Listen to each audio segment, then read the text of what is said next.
মুসলমান সংখ্যায় থাকবে কম, কিন্তু আওয়াজ হবে বেশি। কথা বলেন ঠিক কিনা? আজকে সকালবেলা 10:40 যে ভূমিকম্প গিয়েছে আমরা সকলেই জানি, তাই কি না? কথা বলেন। ওই সময় আমি দক্ষিণবঙ্গের প্রিয় আলোচক হযরত মাওলানা আব্দুল খালেক শরীয়তপুরী হুজুরের বাসায় ছিলাম। এমন অবস্থায় ভূমিকম্প গিয়েছে, এই ভূমিকম্প দিয়ে আমার রব্বুল আলামিন ডাক দিয়ে জানায়া দেয়, পৃথিবীর মানুষেরা শুনে রাখো, শুনে রাখো, আমি রব্বুল আলামিন যদি চাই তোমাদেরকে 1 মিনিটের মধ্যে নিমিষ করে দিতে পারি। কথা বলেন ঠিক কিনা? আরে মুসলমান বন্ধু, আসাদুল হুব্বান লিল্লাহ কাকে বলে খেয়াল করে শুনবেন বাবা। মানুষ বড় নিমক হারাম। মানুষকে আল্লাহ তাআলা এত সুন্দর করে সৃষ্টি করেছেন, এত সুন্দর করে হাত পা দিয়েছেন, এত সুন্দর করে খাবারের জন্য হাত দিয়েছেন, ঘোরাফেরা করার জন্য পা দিয়েছেন। কারো চেহারার সঙ্গে কারো মিল নাই বাবা। এরপরে মানুষ নিমক হারামি করে। রব্বুল আলামিন ডাক দিয়ে বলেন, ইন্নাল ইনসানা লিরাব্বিহি লাকানুদ। আল্লাহু আকবার বলেন। আল্লাহ রাব্বুল আলামিন ডাক দিয়ে বলে, পৃথিবীর মানুষেরা, মানুষ বড় নিমক হারাম, যেখানে আমার পোষা কুকুরও, আমার সৃষ্টি মাখলুক জগতের আমি যাদেরকে মাখলুক হিসাবে দুনিয়ার মধ্যে প্রেরণ করেছি, তাদের মধ্যে কুকুরও আমার জিকির করে, কিন্তু মানুষ আমার জিকির করতে চায় না। কথা বলেন ঠিক কিনা? আরে মুসলমান বন্ধু, আমি বলেছিলাম 2টা মিসাল আপনাদেরকে দিব। কুকুর মানুষের জন্য যে দাসত্ব গ্রহণ করে, কুকুর মালিকের যে জিকির করে। হায়াতুল হাইওয়ান নামক কিতাবের মধ্যে একটি ঘটনা এসেছে। এই ঘটনা দ্বারা আমি আপনাদেরকে বোঝাতে চাইব, আসাদু হুব্বান লিল্লাহ, মালিকের প্রতি গোলামের কত মহব্বত থাকা প্রয়োজন। এক বাদশাহ ছিলেন, এই বাদশার একটি কুকুর ছিল, বড় মহব্বতের কুকুর। হঠাৎ করে একদিন তদানীন্তনকাল সময়ে একজন যুবক রাস্তার পাশে দিয়ে হাঁটি হাঁটি পা করে যাচ্ছিলেন। হঠাৎ করে দেখতে পেলেন একটা বিশাল বড় বিল্ডিং, এত সুন্দর বিল্ডিং তার মস্তিষ্কের মধ্যে ঢুকে গেল। ঢুকে যাওয়ার পরে সে মনে মনে চিন্তা করলো, বিল্ডিংয়ের চারপাশটা আমি ঘুরে দেখব। চারপাশটা ঘুরে দেখার সময় দেখলেন খোদাই করে শিলালিপির মধ্যে লেখা আছে, শিলালিপির উপরে লেখা আছে, যদি তোমরা এই রাজপ্রাসাদের ইতিহাস জানতে চাও অমুক এলাকার মধ্যে চলে যাও। যুবকের মস্তিষ্কের মধ্যে কথাটা ঢুকে গিয়েছে বাবা। এইবার যুবক হাঁটি হাঁটি পা করে এই এলাকার মধ্যে রওনা দিয়েছে, যে ওই এলাকায় গিয়ে আমি আগে এই বিল্ডিংয়ের ইতিহাসটা শুনে আসবো, কি কাহিনী। তো এলাকার মধ্যে গিয়ে ছেলেটা যখন যুবক, সে যুবক ছেলেপেলেদেরকে ধরে বলেছে, রাস্তার মাথায় একটা বিল্ডিং দেখলাম, এই বিল্ডিংয়ে দেখলাম খোদাই করে লেখা আছে, এই বিল্ডিং এত সুন্দর বিল্ডিং, এই বিল্ডিংয়ের মধ্যে খোদাই করে লেখা আছে, এই বিল্ডিংয়ের ইতিহাস যদি তোমরা জানতে চাও তাহলে সামনের দিকে অগ্রসর হয়ে যাও, সামনের এলাকাতে গেলে তোমরা ইতিহাস জানতে পারবে। যুবক ছেলেপেলেরা ডাক দিয়ে বলতেছে, না না ভাই, আমরা তো এই বিল্ডিং সম্পর্কে কিছু জানি না, ইতিহাস পাতিহাস কিছু জানি না। এই ব্যক্তিটা সামনের দিকে আরো অগ্রসর হয়ে যাচ্ছেন বাবা। আরে মুসলমান বন্ধু, যুবক হাঁটি হাঁটি পা করে যাচ্ছে। রাস্তার মধ্যে হঠাৎ করে দেখতেছে একজন বৃদ্ধ ব্যক্তি, তার মাথাটা নুয়ে গেছে, এমন বয়স হয়ে গিয়েছে। এই বৃদ্ধ ব্যক্তিটা ডাক দিয়ে বলতেছে, আরে যুবক, তোমাকে অনেকক্ষণ ধরে দেখতেছি, তুমি কি যেন তালাশ করতেছো, বলো বলো বলো, কি এমন তালাশ করতেছো? একবার যুবক ডাক দিয়ে বলতেছে, রাস্তার মাথায় একটি বড় প্রাসাদ দেখলাম, ওই প্রাসাদের মধ্যে শিলালিপির মধ্যে খোদাই করে লেখা আছে, যদি তোমরা এই প্রাসাদের ইতিহাস জানতে চাও অমুক এলাকার মধ্যে ঢুকে যাও, এজন্য আমি এলাকার মধ্যে এসেছি, আপনি কি জানেন বলেন। এইবার বৃদ্ধ ডাক দিয়ে বলতেছে, যুবক, আমার জন্মের আগে থেকে আমার দাদার কাছ থেকে আমি বিল্ডিং এর ইতিহাস শুনেছি। এই বিল্ডিং এ ছিল একজন রাজা, একজন বাদশাহ। এই বাদশার কাছে ছিল একটি বিশাল ভালোবাসার একটি কুকুর। এই কুকুরটা বাদশাহ যেখানে যাইতো সেখানে যাইতো বাবা। বাদশাহ যদি গোসল করার জন্য যাইতো, কুকুরও পিছনে পিছনে যাইতো। বাদশাহ যদি পায়খানার দিকে যাইতো, কুকুরও পিছনে পিছনে যাইতো। হঠাৎ করে বাদশাহ আর একদিন বিশাল একটা প্রেজেন্টেশনের দাওয়াত আসছে, যে দাওয়াতের মধ্যে বাদশাহ মনে মনে চিন্তা করছে, আজকে যদি আমি এই কুকুরকে নিয়ে যাই, এত মানি লোক থাকবে, সম্মানী লোক থাকবে, তাদের সামনে যদি আমি এই কুকুরকে প্রেজেন্টেশন করি তাহলে আমার সম্মান নষ্ট হয়ে যাবে। আমি এই কুকুরকে আজকে নিয়ে যাব না। কুকুরকে বাড়িতে রেখে যাওয়ার জন্য অনেক চেষ্টা করছে। কুকুরকে যত রাখার চেষ্টা করে বাদশাহীর দরবারে বাদশার পিছনে কুকুর আজকে এমন ভাবে লেগেছে, বাদশার সঙ্গে যাওয়ার জন্য লেগেছে, কিন্তু কুকুরকে এক পর্যায়ে বাদশা শিকল দিয়ে জান্নাতের ঘোষণা দিয়ে দিয়েছে। আজকে সকালবেলা 10:40 যে ভূমিকম্প গিয়েছে আমরা সকলেই জানি, তাই কি না কথা বলেন? ওই সময় আমি দক্ষিণবঙ্গের প্রিয় আলোচক হযরত মাওলানা আব্দুল খালেক শরীয়তপুরী হুজুরের বাসায় ছিলাম। এমন অবস্থায় ভূমিকম্প গিয়েছে, এই ভূমিকম্প দিয়ে আমার রব্বুল আলামিন ডাক দিয়ে জানায়া দেয়, পৃথিবীর মানুষেরা শুনে রাখো, আমি রব্বুল আলামিন যদি চাই তোমাদেরকে 1 মিনিটের মধ্যে নিমিষ করে দিতে পারি। কথা বলেন ঠিক কিনা? এজন্য প্রিয় ভাইরা আমার, আমি যতটুকু সময় আলোচনা করব আমরা সকলেই মনোযোগ দিয়ে শুনবো তো ইনশাআল্লাহ। আমি বেশি রাত গভীর করব না, কারণ মনে করেন আপনাদের এলাকায় একজন ফকির আসছে। কি আসছে? তো এই ফকিরটা কি করছে? সারাদিন ভিক্ষা করছে, করার পর সন্ধ্যাবেলায় রাত্রি যখন ঘনিয়ে আসছে, তো এই এলাকার একজন প্রতাপশালী লোক তাকে বলতেছে, বাবা আজকে আপনি বাড়িতে যাবেন না, অনেক দেরি হয়ে যাবে, বাড়িতে যাওয়ার প্রয়োজন নাই। তো ওই এলাকা থেকে একজন বৃদ্ধা মহিলা এই ফকিরকে একটা মোড়ক দান করেছে, সেরকম বড় মোড়ক। বলছে এই মোড়কটা আপনি কি করেন, বাড়িতে নিয়ে গিয়ে রান্না করে খাবেন। তো এই প্রতাপশালী লোক বলছে, আপনি যেহেতু আমাদের বাড়িতে থাকবেন তো মোড়কটা দেন, জবাই করে আপনাকে খাওয়াই। তো মোড়ক জবাই করার পর রাত্রিবেলায় প্রায় রাত 12টা বেজে যাচ্ছে, কিন্তু খাবার আসে না। এই প্রতাপশালী লোক করছে কি, তার পরিবারকে নিয়ে মোড়কের সমস্ত গোশত খেয়ে নিছে। নেওয়ার পরে চিন্তা হয়েছে, আহারে ফকির বেচারা তো ছিল। তো করছে কি, ওই সময় এক ধরনের পিতলের প্লেট ছিল, আপনারা জানেন কিনা জানি না, ঢাকাবাসী আপনারা জানেন তো, পিতলের প্লেট ছিলেন আপনারা। এই প্লেটের করে খানা নিয়ে গেছে, ডাল দিয়ে খানা নিয়ে গেছে। ডাল দিয়ে খানা নিয়ে যাওয়ার পর ফকিরকে দিয়েছে। তো ফকির নেওয়ার পরে খাইতেছে আর গোশত বিশ্রাইতেছে, কিন্তু গোশত পাই না। ডাক দিয়ে বলছে, আরে বন্ধু,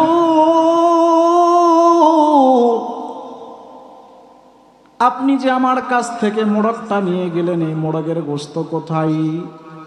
প্রতাপশালী ব্যক্তি ডাক দিয়ে বলতেছে, আরে ফকির, আমাদের এলাকার মধ্যে যখন রাত্রি 12টা বেজে যায়, ওই সময় মোড়কের গোশত ডাউরে পরিণত হয়ে যায়।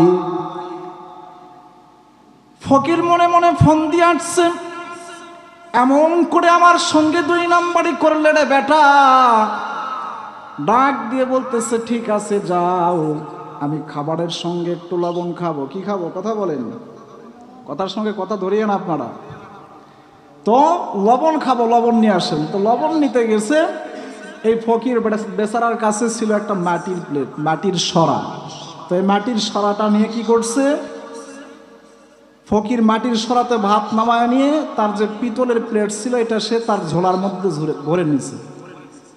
এইবার প্রতাপশালী লোক ফকিরকে সে ডাক দিয়ে বলতেছে, তোমাকে না আমি খাবার দিয়ে গেলাম একটি পিতলের প্লেটে, এই প্লেটটা কেমন করে মাটির হয়ে গেল?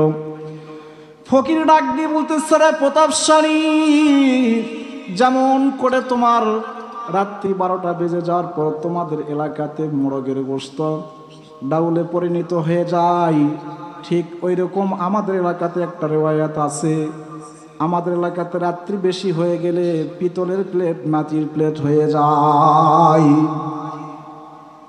আমি মেসেজ আপনাদেরকে দিলাম এজন্য, বেশি রাত্রি করব না, করলে আপনাদেরকে যেই বুঝটা আমি দিব এই বুঝটা হিতে বিপরীত হয়ে যাবে। কথা বলেন ঠিক কিনা? মুসলমান ভাইরারে আমার, আজকে আমি আপনি যে কোরআনুল কারীম শোনার জন্য এখানে বসেছি, এই কোরআনুল কারীম সম্পর্কে আমাদের জানা দরকার আছে না নাই? কথা বলেন, আর জোরে বলেন।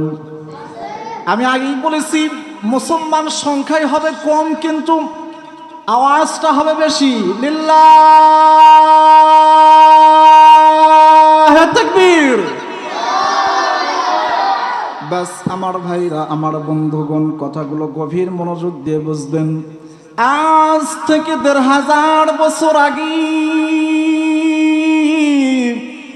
আল্লাহ রাব্বুল আলামিন কোরআনুল কারীমের ভাষায় জানায়া দিলেন, আফাহাসিবাতুম আন্নামা খালাকনাকুম আবাসাও ওয়া আন্নাকুম ইলাইনা লা তুরজাউন। আল্লাহু আকবার বলেন। আমার ভাইরা, আমার বাবাজিরা,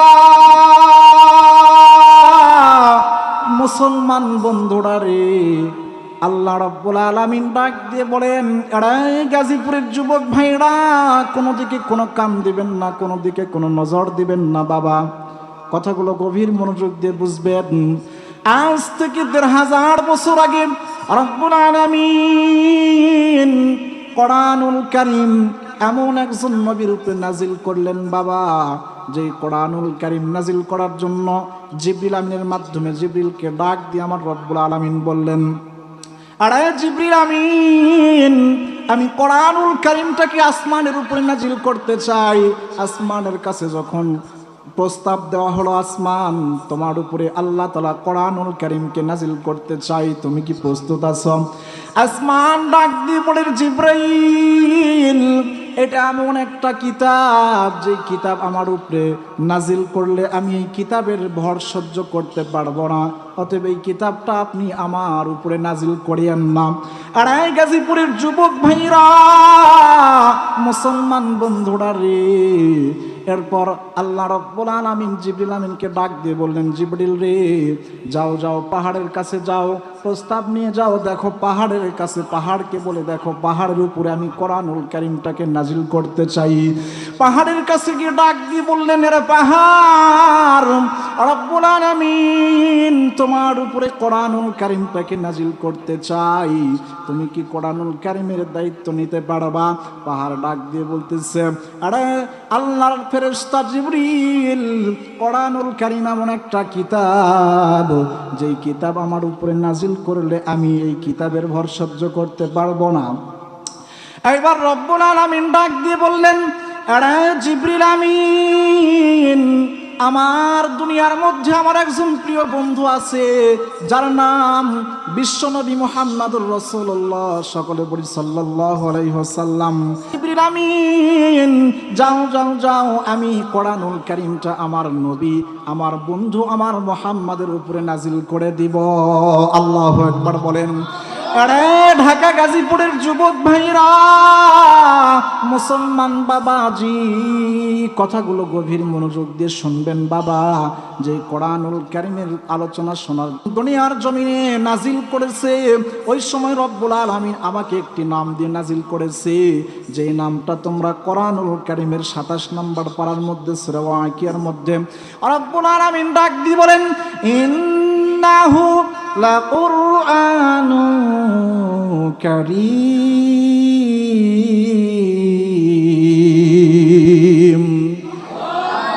আজ থেকে ১৫০০ বছর আগে রব্বুল আলামিন ডাক দিয়ে বলে, পৃথিবীর মানুষেরা, তোমরা যদি কোরআনকে জিজ্ঞাসা করো, কোরআন তোমার নাম কি, আমি রব্বুল আলামিন তোমাদেরকে সার্টিফিকেট দিয়ে দিলাম। এই কোরআনুল কারীমের নাম তোমরা যদি খুঁজতে চাও, সূরা ওয়াকিয়ার মধ্যে সুন্দর করে দেখে নাও।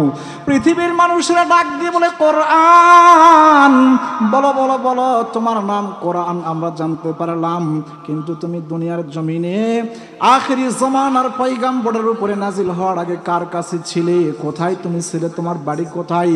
এইবার কোরআন ডাক দিয়ে বলে, আরে পৃথিবীর মানুষেরা, যদি তোমরা জানতে চাও আমি কোথায় ছিলাম, তাহলে সূরা বুরুজের মধ্যে সুন্দর করে দেখে নাও।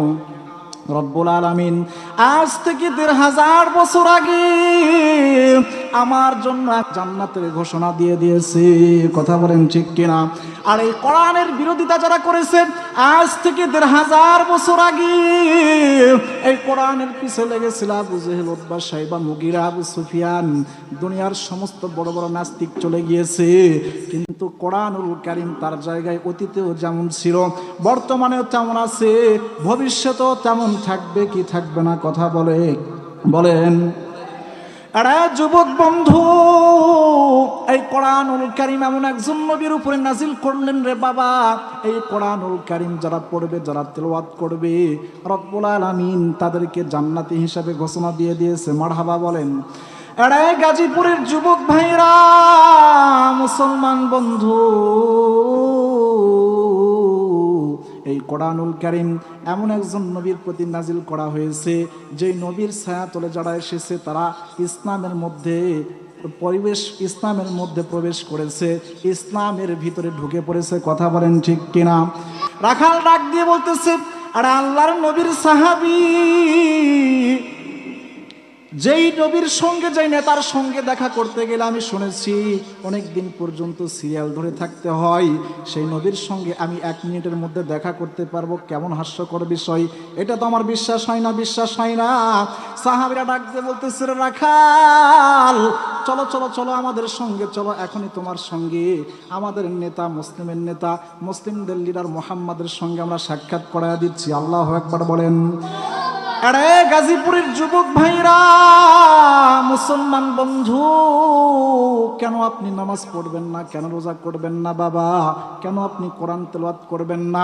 নবীর কাছে যখন নিয়ে গেলেন, নবীর সঙ্গে সাক্ষাৎ হওয়ার সঙ্গে সঙ্গে এ রাখাল কাফের মুশরিকের মধ্যে কেমন করে যেন ইসলামের একটু বাতাস ঢুকে গেল। আল্লাহু আকবার বলেন। ইসলামের কি ঢুকে গেল? বাতাস ঢুকে গেল। এই রাখালটা নবীজির যত কাছে যায় তত যেন তার ভিতরে ইসলামটা প্রবেশ করা শুরু করে। রাখাল এক পর্যায়ে নবীকে ডাক দিয়ে বললেন, আরে আল্লাহর নবী মুহাম্মদ, আমি যদি এই মুহূর্তে তোমার হাতে হাত রেখে কালেমা গ্রহণ করি তাহলে আমি কি বাবা মাকে বলো? নবী এবার ডাক দিয়ে বললেন, আরে রাখাল, তুমি যদি আমার হাতে হাত রেখে এই মুহূর্তে কালেমা গ্রহণ করো, আমি তোমাকে সুসংবাদ দিব সে জান্নাতের। আল্লাহু আকবার বলেন। এইবার সাহাবী এই রাখাল ডাক দিয়ে বলতেছে, আরে আল্লাহর নবী, এই মুহূর্তে আমি যদি তোমার হাতে হাত রেখে ইসলাম ধর্ম গ্রহণ করি আরো আমি কি কি পাবো বলো? এইবার নবী আমার ডাক দিয়ে বলতেছে, রাখাল রে, তুমি যদি এই মুহূর্তে ইসলাম ধর্ম গ্রহণ করো তাহলে আমি তোমার সঙ্গে, আমার বুকের সঙ্গে তোমাকে জড়ায় নিব। আল্লাহু আকবার বলেন। রাখাল ডাক দিয়ে বলতেছে, আরে আল্লাহর নবী, আমার গা থেকে ছাগলের গন্ধ বের হচ্ছে, আপনি আমাকে ছাগলের গন্ধযুক্ত গা নিয়ে এই গার সঙ্গে আপনি আমার গা মিশাবেন, আপনার গা মিশায় দিবেন, এটা তো আমার বিশ্বাস হয় না। রাখালকে ডাক দিয়ে আমার নবী, দয়ার নবী, মায়ার নবী ডাক দিয়ে বলতেছে, তুমি একবার ইসলাম ধর্ম গ্রহণ করে দেখো, আমি আমার বুকের অর্ধস্থান তোমার জন্য দিয়ে দিব। আরে ঢাকা গাজীপুরের যুবক ভাইরা, পর্দার আড়ালের মায়েরা গো, কেন নামাজ পড়বেন না? কেন রোজা করবেন না বাবা? এইবার রাখাল ডাক দিয়ে বললেন, ও নবী গো, আমি এই মুহূর্তে আপনার হাতে হাত রেখে কালেমা গ্রহণ করতে চাই। নবী আমার ডাক দিয়ে বললেন, আসো আসো রাখাল, এই মুহূর্তে আমার হাতে হাত রেখে কালেমা গ্রহণ করে নাও। রাখাল কালেমা গ্রহণ করার পর হাতে হাত রেখে কালেমা গ্রহণ করলেন। এইবার রাখাল ডাক দিয়ে বললেন, রাখাল থেকে সাহাবীতে পরিণত হয়ে গেলেন। আল্লাহু আকবার বলেন। এইবার বেদুইন সাহাবী ডাক দিয়ে বললেন, আল্লাহর নবী, আমি তো আপনার হাতে হাত রেখে ইসলাম ধর্ম গ্রহণ করলাম, এখন আমাকে বলেন আমি আপনার জন্য কি করতে পারি?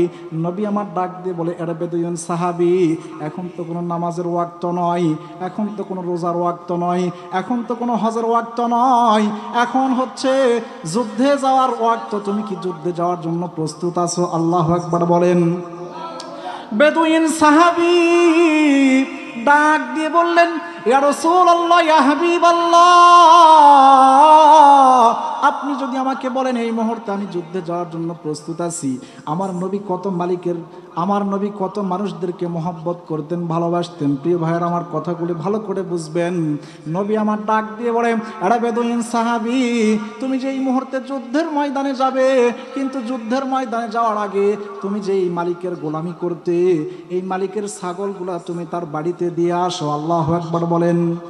এই জামানার মধ্যে যদি আমার কাছে কোনো একটা ছাগলের পাল আসতো, সঙ্গে সঙ্গে সেটাকে কি করতাম? বন্টন করে নিয়ে নিতাম। কথা বলেন ঠিক কিনা? মই বগুড়ার চল বাড়ে, তোমরা মনে মোর কথা বুঝিচ্ছেন না নাকি? হ্যাঁ, কথা বুঝিচ্ছেন না? এরে যুবক বন্ধু, আমাদের কাছে যদি ছাগলের পাল আসে, সেই ছাগলের পালটা আমরা বন্টন করে নিয়ে নেব। কিন্তু নবী এত আমানতদারিতা ছিল, নবী আমার ডাক দিয়ে বলতেছে, সাহাবীরা যাও যাও, এই ছাগলের পালটা তুমি আগে তাদের বাড়িতে দিয়ে আসো। ছাগলের পালটা তাদের বাড়িতে দিয়ে আসার পর বেদুইন সাহাবী যুদ্ধের ময়দানে নেমে গেলেন। আসাদ্দ হুব্বান লিল্লাহ কাকে বলে বাবা, কথাগুলো ভালো করে বুঝবেন। এইবার যখন বেদুইন সাহাবী যুদ্ধের ময়দানে নেমে গেলেন, যুদ্ধের ময়দানে নেমে যাওয়ার পর যুদ্ধ যখন শেষ হয়ে গেল, এক জায়গায় সমস্ত সাহাবীরা সমস্ত লাশকে একত্র করলো, কিন্তু একটি লাশকে কোনো সাহাবীরা চিনতে পারলেন না। নবী আমার এই লাশের পাশে এসে দাঁড়িয়ে গেলেন। আল্লাহু আকবার বলেন।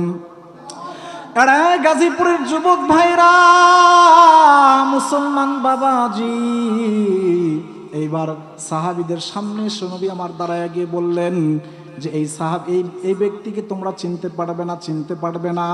এই ব্যক্তি কিছুক্ষণ আগে আমার হাতে হাত রেখে ইসলাম ধর্ম গ্রহণ করেছে। আমি এই ব্যক্তিকে বলেছি, এখন ইসলাম ধর্ম গ্রহণ করার পর আমার কাছে যখন কাজ চেয়েছে, আমি বলেছি আমার কাছে কোনো কাজ নাই, এই সময় যুদ্ধে যাওয়ার কাজ, তুমি কি যুদ্ধে যাইতে পারবা? সাহাবী আমার ডাক দিয়ে বলছে, ও নবী গো, আমি যুদ্ধে যাওয়ার জন্য প্রস্তুত আছি। এই সাহাবীটা যুদ্ধের ময়দানে গিয়ে শহীদ হয়ে গিয়েছে। এ সকল সাহাবীরা তোমরা শুনে রাখো, এই সাহাবীরা যুদ্ধের ময়দানে গিয়ে যুদ্ধ করার কারণে যুদ্ধে শহীদ হয়ে গিয়েছে। আমার রব্বুল আলামিন তার আসমানি ফেরেশতা দিয়ে এই সাহাবীর গোসল করায়া দিচ্ছেন। আল্লাহু আকবার বলেন। আরে মুসলমান বন্ধু, আসাদুল হুব্বান লিল্লাহ কাকে বলে খেয়াল করে শুনবেন বাবা। মানুষ বড় নিমক হারাম। মানুষকে আল্লাহ তাআলা এত সুন্দর করে সৃষ্টি করেছেন, এত সুন্দর করে হাত পা দিয়েছেন, এত সুন্দর করে খাবারের জন্য হাত দিয়েছেন, ঘোরাফেরা করার জন্য পা দিয়েছেন। কারো চেহারার সঙ্গে কারো মিল নাই বাবা। এরপরে মানুষ নিমক হারামি করে। রব্বুল আলামিন ডাক দিয়ে বলেন, ইন্নাল ইনসানা লিরাব্বিহি লাকানুদ। আল্লাহু আকবার বলেন। আল্লাহ রব্বুল আলামিন ডাক দিয়ে বলে, পৃথিবীর মানুষ বড় নিমক হারাম, যেখানে আমার পোষা কুকুর, আমার সৃষ্টি মাখলুক জগতের আমি যাদেরকে মাখলুক হিসাবে দুনিয়ার মধ্যে প্রেরণ করেছি, তাদের মধ্যে কুকুর আমার জিকির করে, কিন্তু মানুষ আমার জিকির করতে চায় না। কথা বলেন ঠিক কিনা? কথা ঠিক না? আজকে দেখেন ভূমিকম্প চলে গিয়েছে, এরপরেও কোনো মানুষের টনক পড়ে নাই, মানুষ বুঝতেই পারে নাই কিয়ামতের ময়দান কায়েম হয়ে যাওয়ার সঙ্গে সঙ্গে ঠিক এরকম হবে। মানুষ না বুঝে এখনো পর্যন্ত দুনিয়ার পিছনে পড়ে আছে। কিন্তু এই মানুষকে জন্ম দিয়েছে একজন অন্য কেউ, মানুষের নাম দিয়েছে অন্য কেউ। কথা বলেন ঠিক কিনা? মানুষের নামও দিয়েছে অন্য কেউ, শিক্ষাও দিয়েছে অন্য কেউ। আবার যখন মারা যাবে, লাশটা ধৌত করাবে অন্য কেউ, এই লাশটাকে কবরেও নামাবে অন্য কেউ। আমার আপনার বলতে এই দুনিয়ার কোনো কিছু নাই। কথা বলেন ঠিক কিনা? আরে মুসলমান বন্ধু, আমি বলেছিলাম দুইটা মিসাল আপনাদেরকে দিব। কুকুর মানুষের জন্য যে দাসত্ব গ্রহণ করে, কুকুর মালিকের যে জিকির করে। হায়াতুল হাইওয়ান নামক কিতাবের মধ্যে একটি ঘটনা এসেছে। এই ঘটনা দ্বারা আমি আপনাদেরকে বুঝাতে চাইব, আসাদু হুব্বান লিল্লাহ, মালিকের প্রতি গোলামের কত মহব্বত থাকা প্রয়োজন। এক হায়াতুল হাইওয়ান নামক কিতাবের মধ্যে এসেছে, এক বাদশাহ ছিলেন। এই বাদশার একটি কুকুর ছিল, বড় মহব্বতের কুকুর। হঠাৎ করে একদিন তদানীন্তনকাল সময়ে একজন যুবক রাস্তার পাশে দিয়ে হাঁটি হাঁটি পা করে যাচ্ছিলেন। হঠাৎ করে দেখতে পেলেন একটা বিশাল বড় বিল্ডিং, এত সুন্দর বিল্ডিং তার মস্তিষ্কের মধ্যে ঢুকে গেল। ঢুকে যাওয়ার পরে সে মনে মনে চিন্তা করলো, বিল্ডিংয়ের চারপাশটা আমি ঘুরে দেখব।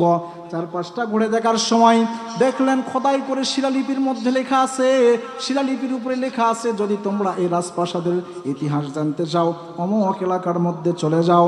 যুবকের মস্তিষ্কের মধ্যে এই কথাটা ঢুকে গিয়েছে বাবা। এইবার যুবক হাঁটি হাঁটি পা পা করে এই এলাকার মধ্যে রওনা দিয়েছে যে ওই এলাকায় গিয়ে আমি আগে এই বিল্ডিংয়ের ইতিহাসটা শুনে আসবো কি কাহিনী। তো এলাকার মধ্যে গিয়ে ছেলেটা যখন যুবক, সে যুবক ছেলেপেলেদেরকে ধরে বলেছে, রাস্তার মাথায় একটা বিল্ডিং দেখলাম, এই বিল্ডিংয়ে দেখলাম খোদাই করে লেখা আছে, এই বিল্ডিং এত সুন্দর বিল্ডিং, এই বিল্ডিংয়ের মধ্যে খোদাই করে লেখা আছে, এই বিল্ডিংয়ের ইতিহাস যদি তোমরা জানতে চাও তাহলে সামনের দিকে অগ্রসর হয়ে যাও, সামনের এলাকাতে গেলে তোমরা ইতিহাস জানতে পারবে। যুবক ছেলেপেলেরা ডাক দিয়ে বলতেছে, না না ভাই, আমরা তো এই বিল্ডিং সম্পর্কে কিছু জানি না, ইতিহাস পাতিহাস কিছু জানি না। এই ব্যক্তিটা সামনের দিকে আরো অগ্রসর হয়ে যাচ্ছেন বাবা। আরে মুসলমান বন্ধু, যুবক হাঁটি হাঁটি পা পা করে যাচ্ছে, রাস্তার মধ্যে হঠাৎ করে দেখতেছে একজন বৃদ্ধ ব্যক্তি, তার মাথাটা নুয়ে গেছে, এমন বয়স হয়ে গিয়েছে। এই বৃদ্ধ ব্যক্তিটা ডাক দিয়ে বলতেছে, আরে যুবক, তোমাকে অনেকক্ষণ ধরে দেখতেছি, তুমি কি যেন তালাশ করতেছো, বলো বলো বলো, কি এমন তালাশ করতেছো? এইবার যুবক ডাক দিয়ে বলতেছে, রাস্তার মাথায় একটি বড় প্রাসাদ দেখলাম, ওই প্রাসাদের মধ্যে শিলালিপির মধ্যে খোদাই করে লেখা আছে, যদি তোমরা এই প্রাসাদের ইতিহাস জানতে চাও অমুক এলাকার মধ্যে ঢুকে যাও, এজন্য আমি এলাকার মধ্যে এসেছি, আপনি কি জানেন বলেন। এইবার বৃদ্ধ ডাক দিয়ে বলতেছে, যুবক, আমার জন্মের আগে থেকে আমার দাদার কাছ থেকে আমি এই বিল্ডিং এর ইতিহাস শুনেছি।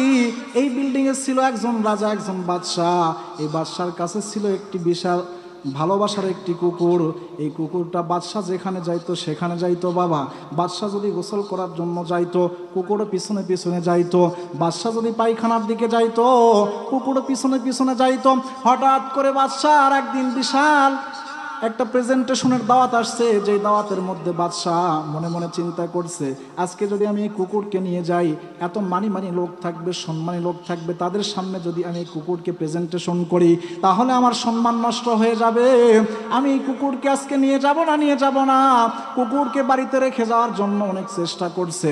কুকুরকে যত রাখার চেষ্টা করে বাদশাহীর দরবারে, বাদশাহর পিছনে কুকুর আজকে এমন ভাবে লেগেছে, বাদশার সঙ্গে যাওয়ার জন্য লেগেছে, কিন্তু কুকুরকে এক পর্যায়ে বাদশাহ শিকল দিয়ে। এইবার বাদশাহ সন্ধ্যাবেলায় যখন ফিরে আসছে বাবা, পায়েস রান্না করার পরে এই পায়েসটা বোবা মহিলা তার আলমারির উপরে নিয়ে গিয়ে রাখছে, কোনো রকম কোনো উপরে কাপড় কাগজ টাগজ কোনো কিচ্ছু দেয় নাই, না ঢেকে রেখে দিয়েছে। আরে বন্ধু, এই যে না ঢেকে রেখে দেওয়ার জন্য হঠাৎ করে একটা বিষাক্ত সাপ এসে এই পায়েসের উপরে পড়ে পায়েসের উপর থেকে পায়েস খেয়ে বিষ রেখে চলে গিয়েছে। এটা দেখলো কে? কথা বলেন। বোবা মহিলা আর কুকুর। তো দুইজনে তো বোবা, কিছু বলতে পারে? কথা বলেন। বোবা মহিলাও কথা বলতে পারে না, কুকুরও কথা বলতে পারে না। বাদশাহ সন্ধ্যাবেলায় যখন বাদশাহের দরবারে ফিরে এসেছে, ফিরে আসার পরে ফ্রেশ হয়ে বাদশাহ পায়েস খাওয়ার জন্য পায়েসের বাটিটা তালাশ করতেছে।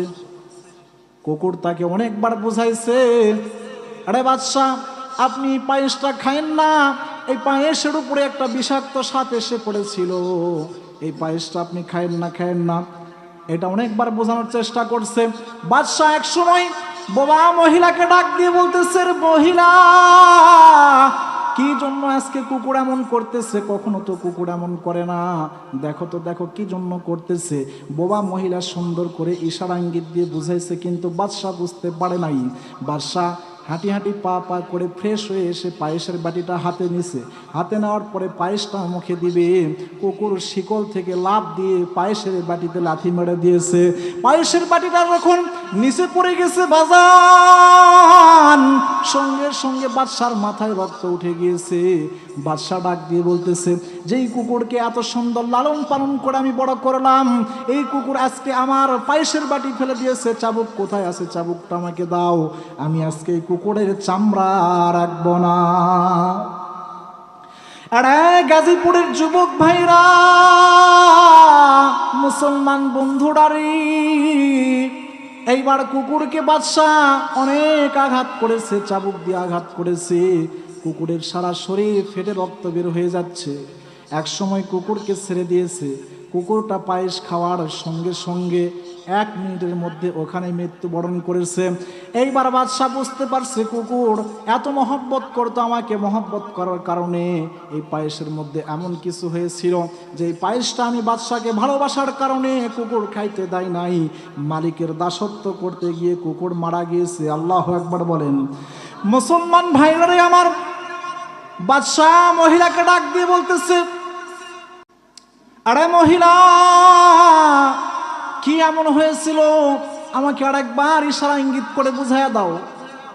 মহিলা আবার ইশারা ইঙ্গিত করে বুঝাইয়া দিয়েছে। একটা সাপ উড়াল দিয়ে এসে আপনার পায়েসের মধ্যে হাত দিয়ে মুখ নাড়ায় নাড়ায় বুঝাইয়া দিয়েছে।